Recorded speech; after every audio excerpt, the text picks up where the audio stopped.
चोरी पर चंद्रशेखर आजाद की एंट्री से घमासान। यूपी में 2027 से पहले ही चंद्रशेखर आजाद संभालेंगे कमान। चुनाव आयोग के तरकश में तीर और टूट गई कमान। कर्नाटक में जो राहुल गांधी ने चुनाव आयोग की कथित वोट चोरी पकड़कर किया, वो अब यूपी में भी होने जा रहा है और इसका बीड़ा चंद्रशेखर आजाद उठाएंगे, जिसके लिए सीट का भी चयन हो गया है। और राहुल गांधी के साथ गुप्त मीटिंग में जो फैसला हुआ है वो हैरान करने वाला है। 3 सबूतों के साथ अगले 3 मिनट में हम आपको समझाएंगे कि उत्तर प्रदेश के 2027 विधानसभा चुनाव पर चंद्रशेखर आजाद के इस फैसले का क्या और कैसे असर पड़ेगा। क्योंकि अभी राहुल गांधी ने केवल एक सीट को लेकर प्रेस कॉन्फ्रेंस की है, अब उसी तर्ज पर पूरे देश में विपक्ष एक सीट का चयन करेगा और उस सीट पर ऐसे वोटरों का पता लगाएगा जिनके जरिए वोटों की चोरी की जा रही है, जिसकी शुरुआत यूपी की कुंदरकी विधानसभा सीट से की जा सकती है, जिसके कथित सबूत मौजूद हैं। सबूत नंबर 1, कुंदरकी विधानसभा सीट में उपचुनाव से ठीक पहले चुनाव आयोग ने करीब 18,000 वोटर्स का नाम काट दिया था। सबूत नंबर 2, उसी वक्त आजाद समाज पार्टी के उम्मीदवार हाजी चांद बाबू ने चुनाव आयोग से शिकायत की थी, लेकिन सुनवाई नहीं हुई।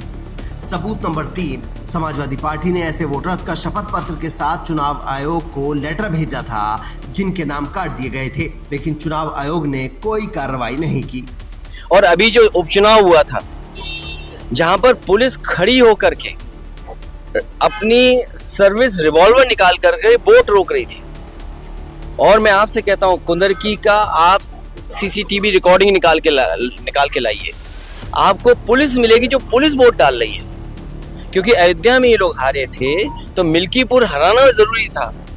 किस अधिकारी को प्रिसाइडिंग ऑफिसर बनाना है, प्रिसाइडिंग ऑफिसर को क्या टारगेट दिया गया था, और वो रिकॉर्डिंग है जो हम लोगों ने इलेक्शन कमीशन को दिया। कुंदरकी का चुनाव लूट लिया। में आप पूरी नई खबर है कि राहुल गांधी ने तमाम विपक्षी नेताओं से मीटिंग के बाद चंद्रशेखर आजाद से सीक्रेट मीटिंग की है और इस सीट की जिम्मेदारी उन्होंने खुद लेने का फैसला किया है। इसीलिए चंद्रशेखर आजाद ने भी राहुल गांधी को समर्थन करते हुए संसद के बाहर प्रदर्शन किया और कहा कि वोट एक हथियार है जिससे आप सरकार को बदल सकते हैं और ये संविधान ने जनता के हाथ में दिया है। मैंने भी वो पीसी देखी है, उसमें जो बताया गया है वो बहुत ही बड़ा सवाल खड़ा करता है। चुनाव आयोग को इसका फेयर जवाब देना चाहिए, क्योंकि अगर लोगों के मन में अविश्वास पैदा हो जाएगा तो लोकतंत्र ही कहां बचेगा। राहुल गांधी ने जिस तरह से कर्नाटक की एक विधानसभा सीट पर 6 महीने तक मेहनत करके सबूतों के साथ एक विस्तृत शिकायत चुनाव आयोग के सामने रखी है, उसके बाद से पूरे देश में सवाल उठने लगे हैं। एक्टिविस्ट योगेंद्र यादव ने भी कुछ ऐसे ही सवाल खड़े किए हैं। कर्नाटका में बाकी हिस्सों में चोरी हुई और अब यहाँ बिहार में जहाँ मैं हूँ वहां अब एसआईआर के नाम पर डकैती हो रही। चुनाव आयोग को क्या करना चाहिए था?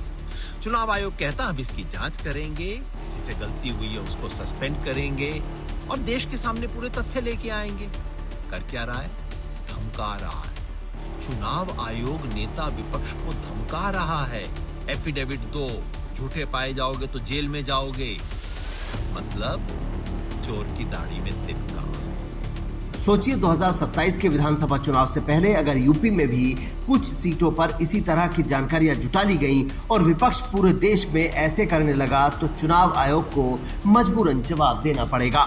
लेकिन फिलहाल तो वो राहुल गांधी से कसम खाने के लिए बोल रहे हैं और राहुल गांधी कह रहे हैं कि उन्होंने संसद में कसम खाई है जो सबसे बड़ी है। आप भी कमेंट करके अपनी राय रख सकते हैं और बता सकते हैं कि क्या यूपी में भी इसी तरह की जांच की जरूरत है या नहीं। Bureau report, Indian news.